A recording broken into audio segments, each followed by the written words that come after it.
बहिनिया नहीं आवेली, बहिनिया नहीं आवेली। आवतियरिये धानावतियरी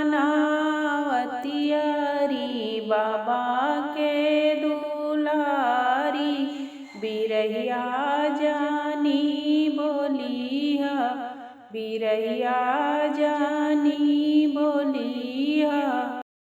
आवहुए ननदो आवहु पलंग चढ़ी बैठहु, मंगल चारी गावहु, मंगल चारी गावहु। गाइबिए भौजी गाइबी, गाई के सुनाइबी।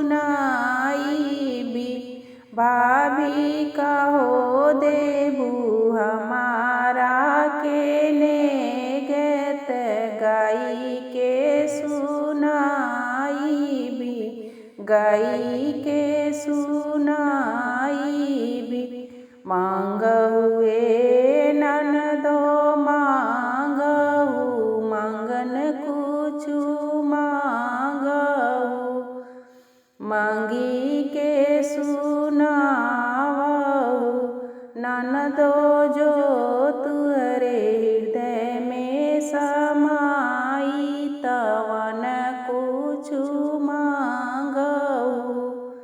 मांगबे भाभी मांगबे, मांगी के सुनाइबी। भाभी अपना के मंगिले चुनरिया, बालक गले हार मांगब।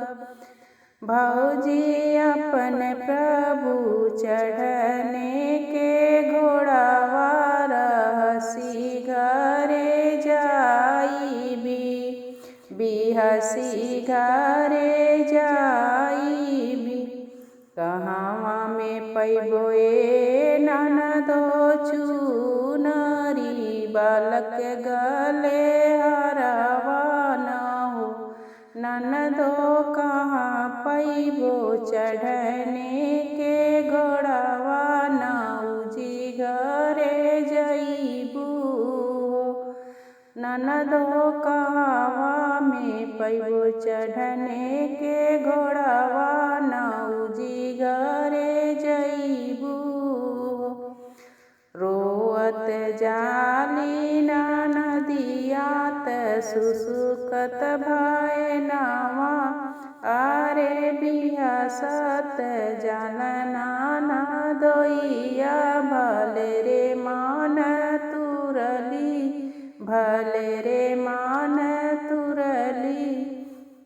चुप हो खये धाना, चुप हो ख धाना, राजा जी के करबो नौकरिया।